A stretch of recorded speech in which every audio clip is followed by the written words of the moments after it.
emigrated here, like John Catano of Mineola, who tells why the ship is named after the Portuguese town of Sagres. When Christopher Columbus, he learned about nautical things. So this is the town where Christopher Columbus learned how to sail? Yes. It's good thing for us he learned it, right? Right. The Japanese tall ship, Kaiwo Maru, was busy docking on the face of Pier 17, and as the sun slipped below the towers of Wall Street, crowds jammed the piers of the South Street seaport. The U.S. Coast Guard cutter Bark Eagle will not open to the public until 10 Wednesday morning, so several of the Eagle's 141 cadets were given their first liberty in New York City. Next May, these 5 will all be Coast Guard ensigns. Everything's special about Eagle. I mean, getting it from the Germans, and we have 4 sister ships, and some of our sister ships are here as well. Being up on the rigging, I mean, you're not clipped in, so it's a real rush. You just try and stay focused and really task-oriented, and you get up there and you get what needs to be done, and you lay below. The Guayas from Ecuador is berthed just south of the Eagle. The 257-foot Guayas is a training ship for the Ecuadorian Navy. But when the American HMS Rose came alongside the Guayas to its assigned spot, rafted or attached to the Guayas, there was a great deal of concern. The masts and rigging of the 2 tall ships were close to colliding, and the crew of the Ecuadorian vessel rushed to make sure there was a safe distance between the 2 ships. A former crewman translated as the Guayas' second mate explained the problem. They are too close to each other. They could have problems with the seas. If it gets windy or stormy. Yeah. But OpSail officials brought gear to safely space the 2 ships, thus allowing Guayas crewmen to serenade Ecuadorian-American visitors like Vanessa Cabrera. I think it's a great thing that our country actually has a boat here, and it's wonderful how everyone's lined up for the 4th of July. Each of the tall ships berthed around the island of Manhattan has its own schedule for public viewing tours, so the best idea is just to go where the tall ships are and get in line. From the South Street Seaport, Bob O'Brien, Fox 5 News. Cynthia, Harry, back to you. Thank you very much, Bob, and your friends back there. Well, our coverage of OpSail 2000 continues. You've seen all the beautiful ships, but behind the majestic show, the men and the women who are keeping things running smoothly. We're going to be taking you along for the ride with the Coast Guard. Plus, just watching this is enough to give you indigestion, so... heroes proved. Right along the east side, remember, you can see these tall ships all week long. They'll be on display. And the police boats are still out there. A couple of the police helicopters flying around, making sure everybody's going home safely. And if you're waiting for people to come home from these fireworks, you may be waiting a while because there's a lot of traffic on some of these highways below us. And just keep that in mind. All right, let's go check out our weather today and show you that it... President Clinton and his family watched the parade of ships while aboard an aircraft carrier, the USS JFK. Aircraft and everything, the sails. So this is awesome. I think it's great. Just looking at the ships and all the people, it's really nice. I was here in '76 and it was fabulous, and just came back and see a greater show. And so far, I'm not disappointed. Some boat watchers near the George Washington Bridge were disappointed because several tall ships never made it that far north, turning around at 59th Street. I've had about over 500 people here.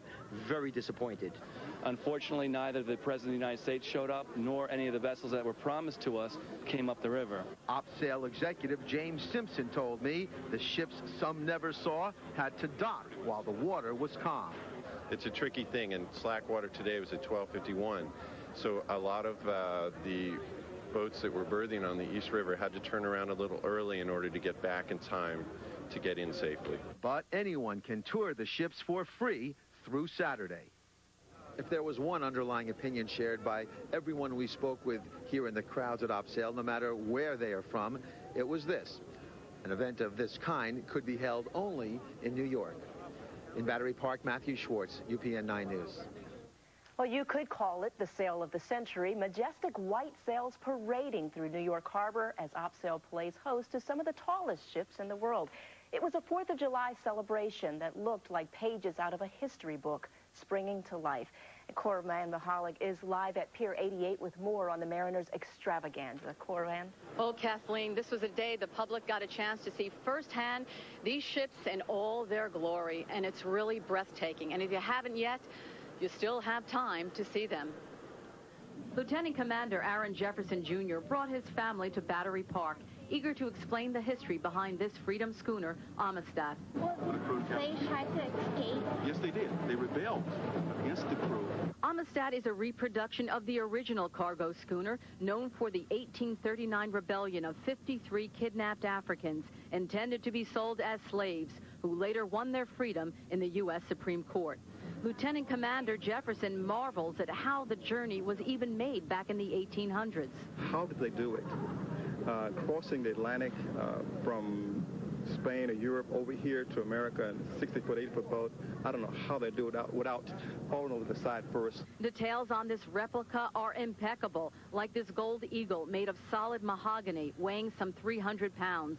It's a rescue boat made by Connecticut high school students, named after Margrew, one of the children who was captured. It's probably the finest schooner that's been built in the last 50 years as far as I'm concerned. You just have to be in awe when you see these tall ships, these warships, these incredible vessels that come here to take part in this once-in-a-lifetime event, and the brains and muscle power that make it all happen. The Esmeralda is a training ship for the Chilean Navy, a 4-mast barkentine that this year will carry out a training cruise across America, billed as the tallest ship here at OpSail 2000. Technology has certainly changed since the days of World War II. It has changed so much that we have now, we pinpoint our targets and we won't be able to miss. And right now, communications are the greatest point. Be able to email from anywhere in the world. And to be a person in the military during this phenomenal event? It's thrilling. Just watching this ship right here come in, they did a little, I think they played their national anthem as they were approaching the pier, and everybody was singing at the top of their lungs, and it was kind of give you a little goosebumps down your spine. It's really great, and take it from me, it's worth the trip down here to the city, whether you have to be stuck in traffic, whatever. Take mass transit. It's all worth it. Once-in-a-lifetime event. And you still have time to check out the activities. Public tours will be given until Saturday. Happy 4th of July. Live at Pier 88 on the west side of Manhattan. Coran Mahalik, UPN 9 News. Kathleen. Thank you, Coran. What a beautiful background you have there behind you. Thanks for that report. That was the U.S. Army 3rd Infantry celebrating as they might have in 1776 when the Continental Congress adopted the Declaration of Independence. At the time, founding father John Adams is reported to have said that the day would be celebrated with pomp and parade, bills and illuminations as a great anniversary festival. Was he ever right? The news brought to you by your local Lexus dealer. Test drive